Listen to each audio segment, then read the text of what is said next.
अस्सलाम वालेकुम and good evening. कैसे हैं आप लोग? I hope so life is good to you.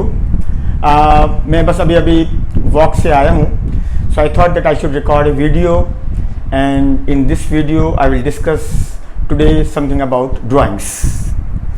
Drawing, this is a contra capital account. Contra capital account का मतलब ये होता है कि दरअसल ड्राइंग एक ऐसा अकाउंट है जो बैलेंस शीट में कैपिटल से माइनस होता है। You get the point? We deduct the drawings amount from the capital in the balance sheet. और जब हम ड्राइंग्स की बात करते हैं तो हमें याद रखना चाहिए कि ड्राइंग्स जो है वो कंपनी अकाउंट से इसका कोई लेना देना नहीं है। It is related to sole trader businesses and partnership. You get the point? ये सोल ट्रेडर बिजनेसेस में आता है और पार्टनरशिप में भी आता है। ठीक है, आज जो हम आइटम डिस्कस करेंगे वो क्या क्या है? Contra capital account, cash drawings, stock drawings, deduction from purchases, ये मैं आपके साथ शेयर करूंगा। It is not an expense. Students sometime they make a mistake, they consider this as an expense. No, it is not an expense. Balance sheet item है ये, और business entity concept I will discuss with you. Fine, सबसे पहले हम बात करते हैं कि कॉन्ट्रा कैपिटल अकाउंट क्या होते हैं। देखिए, कॉन्ट्रा कैपिटल अकाउंट का मतलब ये होता है कि जब हम ड्राइंग्स की बात कर रहे हैं तो इसका मतलब ये हुआ कि ड्राइंग का जो भी अमाउंट होगा उसको जब हम बैलेंस शीट बनाएंगे तो उस बैलेंस शीट में से उस ड्राइंग के अमाउंट को जो मैंने विड्रॉ किया है कैश या स्टॉक, उसको माइनस कर देंगे कैपिटल में से। जब मैं बैलेंस शीट बनाऊंगा, sole trader, I am a sole trader, right? Munawwar Hameed is a sole trader and he is taking some amount from his business. इससे पहले कि मैं डिटेल में जाऊं, ये पांचवा पॉइंट अगर हम पहले डिस्कस कर लें तो कोई बुरी बात नहीं है। बिजनेस एंटिटी कॉन्सेप्ट का मतलब होता है owner is separate from business and we are supposed to make the accounts of business. We are not supposed to make the accounts of owner, but we are supposed to make the accounts of business. तो जब मैं business में से पैसे निकालूंगा या आप business में से पैसे निकालेंगे तो इसका मतलब बिजनेस को अच्छा नहीं लगेगा। यस, तो फिर क्या होगा? फिर बिजनेस ये चाहता है कि इस बात को आपको रिकॉर्ड करना पड़ेगा बिजनेस की बुक्स में, और ड्राइंग्स को आपको दिखाना पड़ेगा बैलेंस शीट में। ड्राइंग जब इंक्रीज करती है तो हमेशा डेबिट हो जाती है, क्योंकि it is a contra capital account. आपको याद है द फर्स्ट डबल एंट्री जब हम बिजनेस स्टार्ट करते हैं, so what is that? Munawwar started business with cash, cash debit, capital credit. तो जब ये कैपिटल को कम करती है ड्राइंग्स, तो इसका मतलब कैपिटल डेबिट हो जाना चाहिए, लेकिन हम यहाँ कैपिटल को डेबिट नहीं करते, बल्कि इसकी जगह हम ड्राइंग्स से एक अकाउंट खोलते हैं और हम ड्राइंग्स को डेबिट कर देते हैं। You get the point?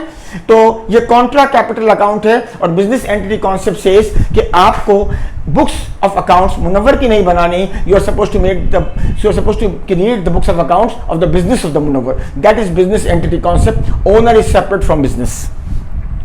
Cash drawing, drawing दो किस्म की होती है, कैश ड्राइंग्स और स्टॉक ड्राइंग्स। अगर हम कैश ड्राइंग करेंगे तो इसका मतलब बिजनेस से पैसा is going outflow of cash, और ड्राइंग्स बैलेंस शीट में नजर आ जाएगा हमको, कैपिटल में से हम माइनस कर देंगे। इसके बाद है स्टॉक ड्राइंग्स। फॉर एग्जाम्पल, मेरी कैलकुलेटर्स की दुकान है या मेरी स्टेशनरी की दुकान है, and my son says that I need a calculator, या मुझे एक कैलकुलेटर की जरूरत पड़ती है, तो मैं दूसरी दुकान से जाके नहीं खरीदूंगा। मैं अपनी ही दुकान से अपने काम के लिए, अपने घर के काम के लिए, अपनी स्टडीज के लिए, अपनी टीचिंग के लिए, मेरे पास एक दुकान भी है ना, मैं टीचर एज वेल, तो मैं अपनी उस शॉप से जब कैलकुलेटर ले लूंगा तो मुझे ये कैलकुलेटर लेने का मतलब ये हुआ दैट इज स्टॉक ड्राइंग्स। और एक और बात समझनी है, बहुत याद रखनी है कि स्टॉक ड्राइंग्स जो है वो ऑलवेज एट कॉस्ट होगी, कभी सेलिंग प्राइस पे नहीं होगी।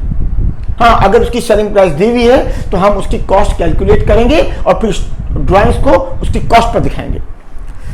It is not an expense. Yes, बहुत स्टूडेंट्स क्या करते हैं, when they make income statement they record the drawings in the income statement as an expense. No, that is a mistake. Drawing is not an expense, it's a contra capital account. Balance sheet में आता है।